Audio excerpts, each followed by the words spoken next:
Hi, Hadya. Thank you for sending your essays. Do me a favor, please, and send both task one and task two in the same email, okay? Because we need to get them together so that we can correct them, and I don't want one to get lost and so forth. So please send them in the same email. Let's see what you did here, English and Homestay. Dear Mr. and Mrs. John, my name is Hadya, and I would like to thank you for hosting me as part of the English and Homestay program being organized by your country. I am currently studying literature at a university in Canada. I will be arriving in London on 24th July around 1 p.m. local time if the flight schedule remains on track. Okay. I am looking forward to staying with your family and getting a chance to improve my English. I would like to know what the weather would be like in London around that time of year. This would help me in deciding the clothes I need to pack. Furthermore, I would like to know what are the various transportation options available for traveling to various destinations within the UK and whether I would be required to carry additional documents. No, it should be any additional documents for traveling. I'll be looking forward to hearing from you. Yours faithfully. All right. So I wanted to read the whole thing through to get a sense of what you've done here. There's some of it that's good, and there's some of it that needs work. So, the first thing I want to talk to you about is your organization. Now, you don't need to follow this order, but as far as I'm concerned, you should. The order is very logical, it makes sense, and it helps you remain on track. And ensures that you're doing what you're supposed to be doing and saying what you're supposed to be saying here. So you didn't do that. You introduced yourself, and with your introduction, you then mentioned when you're coming, and then you had two paragraphs for your questions. So what ended up happening, Hadya, is you really didn't introduce yourself. Okay, you spent this paragraph saying when you're coming, and you had this one like, all right, I'm Hadya and I'm currently studying literature at a university in Canada. Like, that's it. That was your introduction. So I wanted more here. So let me tell you a little bit about what I want to say. Okay, first of all, it would have been, dear Mr. and Mrs. John. It's a formal letter. So I would have started not by my name is Hadya, but I am writing to thank you for hosting me as part of the English and Homestay program and to introduce myself. Then, my name is Hadya. I am from wherever you are from, and I am currently studying literature at a university in Canada. I am looking forward to staying with your family and getting the chance to improve my English. Period. Before arriving, I have some questions that will make my preparations easier. Okay, so that would have all been in one paragraph. And then in the next paragraph, I would ask those questions. So the other thing that I want to tell you about your questions is that since it's a formal letter, you have to do them in a formal way. This was right. I would like to know what the weather would be like in London around that time of year. But there doesn't need to be a question mark here. This is called an indirect question. So the question is kind of hidden. So it doesn't need a question mark. It should just be a full stop. Okay, so that was wrong. And then this sentence was fine. Then the additional questions should have gone in that same paragraph. All right, so I already told you this should have gone up here.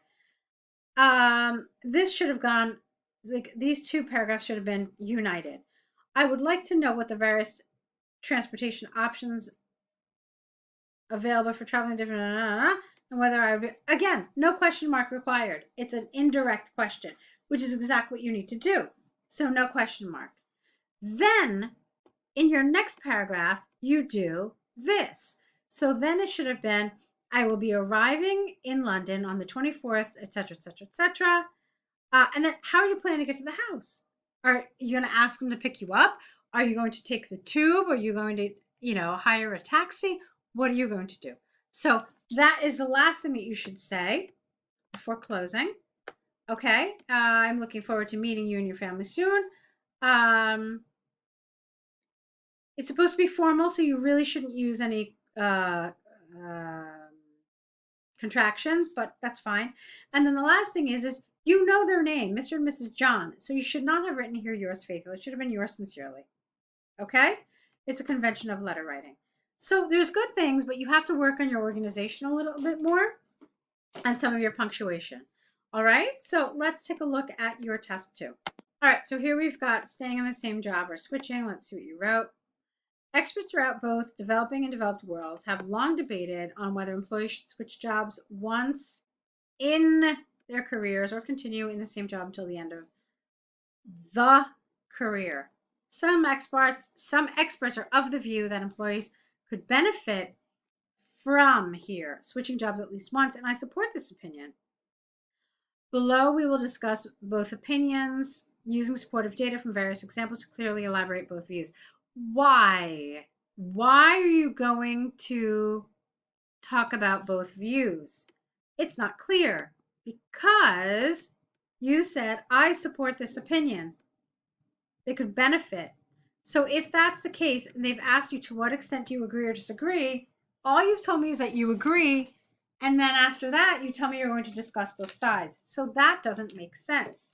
It only makes sense if you somehow also agree with the other opinion that staying in the same job forever is a valuable thing to do. Okay? So you can see here that there is a disconnect when you say that you support one opinion. It asks you if you agree or disagree, or to what extent, rather. And then you're like, oh, but you know what? I'm going to discuss both sides. Why? You have to make it clear why you're doing this. All right. And so the best way to do it is some experts are of the view that employees could benefit with switching jobs at least once. And I support the opinion. And then you could have said, however, there is also some value to staying in one job throughout one's career. Okay, that would have made sense. I don't love it. It's not the way I would advise. But if you at least had something like that, then the rest of this would have made sense. All right, let's see what you wrote. On one hand, there is enough data to support that people can benefit from changing jobs, even if they do so only once throughout their career. The central reason behind this is twofold. Firstly, an important benefit of switching jobs is the opportunity to learn and master new skills, which in turn allows a person to enhance their personal skill set and grow professionally. Secondly, all right, why can't you do that in the same job is my question. Like if I'm working the same job for my entire career, why can't I continue to learn new skills? Secondly, this can be an opportunity to earn a greater living, which in turn, careful, look, same expression, one sentence apart, improves one's lifestyle, and that eventually leads to greater overall satisfaction with life. This can be supported by a survey conducted by the UK government, where 90% of the interviewed people reported that they achieved significant personal and professional growth after changing jobs, as compared to the 10% interviewed people who continue the same job. Wow! What a long sentence. Take a look. So, it's good. You did it appropriately and correctly, but I generally advise not to have sentences this long. In fact, I tell people that anything that enters the third line really needs to be reconsidered. It's so easy to make a mistake, and it's so easy to confuse your reader.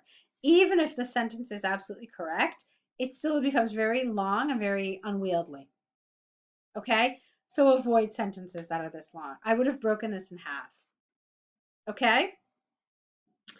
That being said, it's a good paragraph. Okay? There's no question about that. It was well written. It was grammatically correct. Fine, no problems. Just that one sentence was difficult. Yeah. Although there are numerous benefits of switching jobs during the span of one's career, okay, wait. You can't use although and however in the same sentence. You have to pick only one. Although there are numerous benefits of switching jobs during the span of one's career, its merits cannot be overstated. What? I thought you just said that its merits cannot be overstated. That doesn't make sense. I'm sorry, you lost me here. Some experts are of the opinion that employees should continue with the same job throughout their career, as this allows them to establish a dependable repute in the organization and makes it easier to move up the ladder and in turn, use another expression, gain a significant position in the company. By dedicating their efforts in one job, they can carve out a niche for themselves and eventually enjoy the perks and benefits they gain by remaining loyal to the company. Good.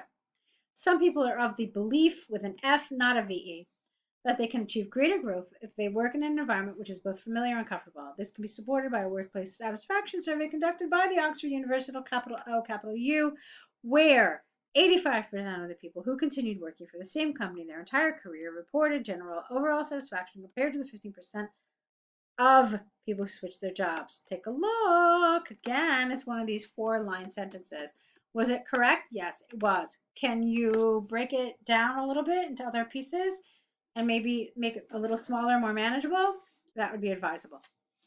In the light of the above discussion, I firmly believe that people should explore different job opportunities throughout the span of their career. It is predicted that it's important to increase exponentially in the future. Okay, this is very nice, Hadya. I think your essay in general is really well done.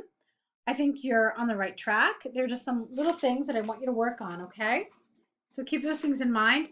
The most important one being this, okay? And making sure that whatever you say here reflects what you're actually talking about in the paragraphs, okay? This is very, very important because this is essentially your roadmap. You're telling the reader where you're taking them.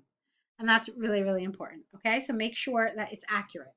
All right, I'm looking forward to seeing more of your work. I want to see you apply some of the things I talked about today and wish you good luck, okay? So I'll be waiting for your next set.